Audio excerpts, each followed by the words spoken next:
I read an article a while ago entitled, "How to Know Whether You're Trusting God or Just Being Stupid."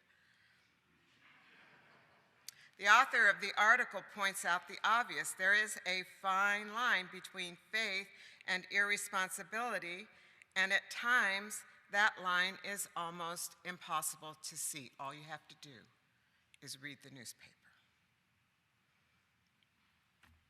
Churches deal, it seems to me, with this dilemma all the time.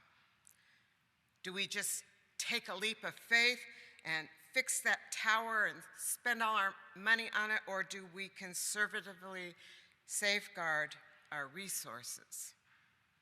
I think churches are particularly struggling with this question post-COVID, when so many congregations have lost members and confidence. Do we scrimp and save, or do we daringly risk it all in order to be church? It's interesting that this text comes up when it does, when most churches are conducting stewardship campaigns. I don't know about First and Franklin. The parable is, after all, about talents. It's seemingly about money, and not just spare change either. A talent was worth a considerable sum. Nonetheless, this morning, I'm going to maintain that this is not a story about money. The kingdom of heaven is like a man leaving on a trip. The guy calls his servants together and hands over his valuable possessions into their safekeeping. To each servant, the man gives according to the servant's ability. To one, he gives $5,000. To another, $2,000. And to one servant, he gives a mere $1,000. And when the owner of the money comes back from his trip, he calls all his workers together and he demands to know, "How have you taken care of what I gave you?" The first two apparently did some wheeling and dealing with the money, and they doubled what they'd been given. Alas, the third dug a hole, buried his, where it remained safely until the owner of it returned. Apparently, burying valuables was a common thing to do back in those days. It was sort of like keeping your money under your mattress or in your freezer. I know somebody who actually did that. I had a church treasurer one time who kept all the church financial records under her bed. Actually, given the volunteer nature of our congregations, that might have been the safest place for it. We know that in our country, valuables during the Revolutionary War and the Civil War were buried a lot of times. As I was writing this sermon, I kept thinking about a book that my son read in middle school entitled Holes.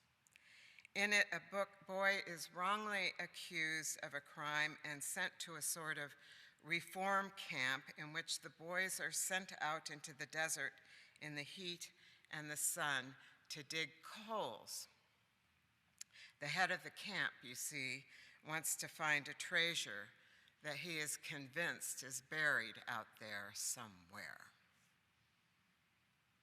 As I said, I don't think this is a story about money. I think it's a story about Jesus and what Jesus has entrusted to us. Jesus, too, at this point in the gospel, is leaving on a trip.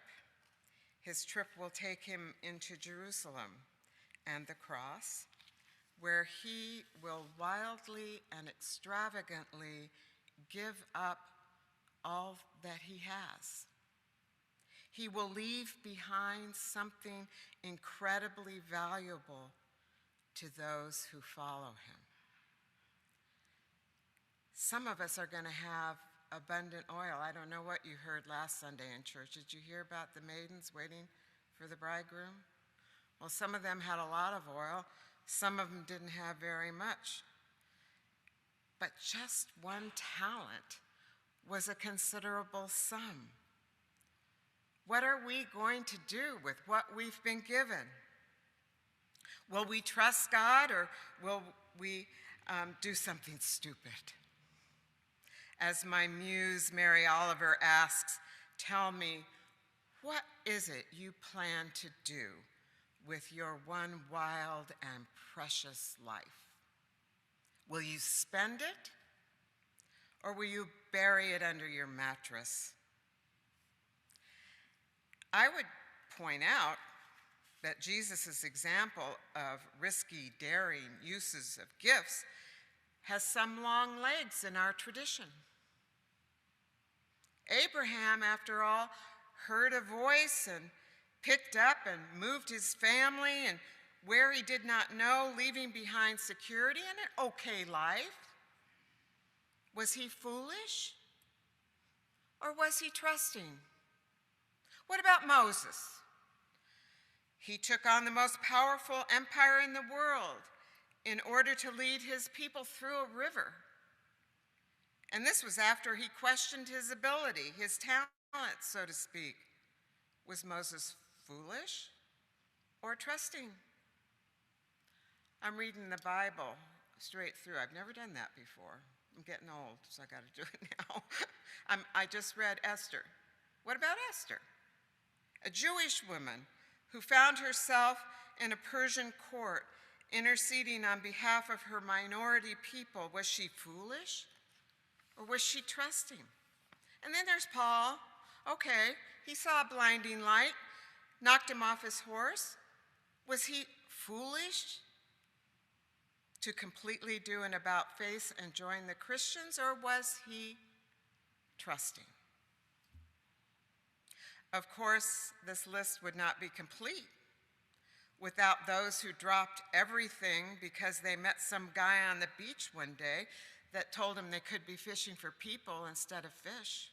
Really? Foolish or trusting? These are our biblical heroes. If we are parents, we've got to ask ourselves, would we advise any of our children to follow in their footsteps? If Abraham or Moses was our kid, wouldn't we have said, you have to finish college first? How are you going to make a living doing that? Do you even speak the language? Is this safe? Think of your parents. This idea of yours is simply too risky. So how do we know? How do we know whether our decisions are based on trust in God, or are they just stupid? Carrie Nieuwhof, the author of the aforementioned article, suggests that there are two questions we can ask ourselves when we are trying to figure out whether to go out there and invest our talents or to bury them in holes. Nieuwhof suggests that we ask ourselves, is reason, actually Nieuwhof uses wisdom, but wisdom really is not a word that we hear very much these days, is it? I'm going to go with reason. Is reason killing our trust in God? Does my trust in God ignore all reason? You see, it seems to me that the problem with the servant who kept his talent in a hole is that his reason killed his trust in God. His reason told him his master was demanding and harsh. His reason told him that the best way to take care of his talent was to hide it, to conserve it. It wasn't like the other servants, after all, simply recklessly and thoughtlessly spent their money. They didn't crash their dad's car or spend all of their money on a new iPhone. They knew there was going to be an accounting, and they used their reason to risk using their talent in a way that is growth-giving and enlivening. I've just returned from Cuba, where I visited two very small churches in two very small towns in the central part of the island.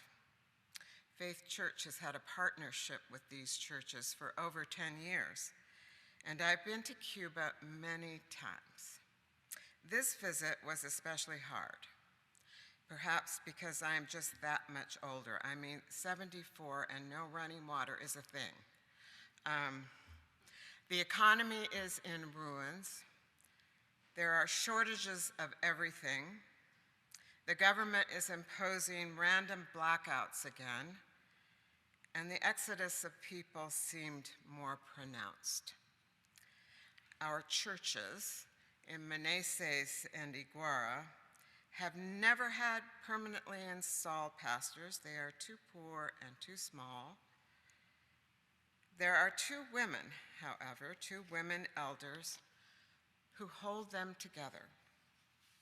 Retired from their factory jobs, they manage the lunch program, visit the sick, conduct worship services, and work with the children.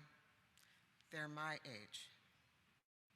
They are, to my way of thinking, brilliant examples of people who have been given a talent or two and who chose to spend them extravagantly.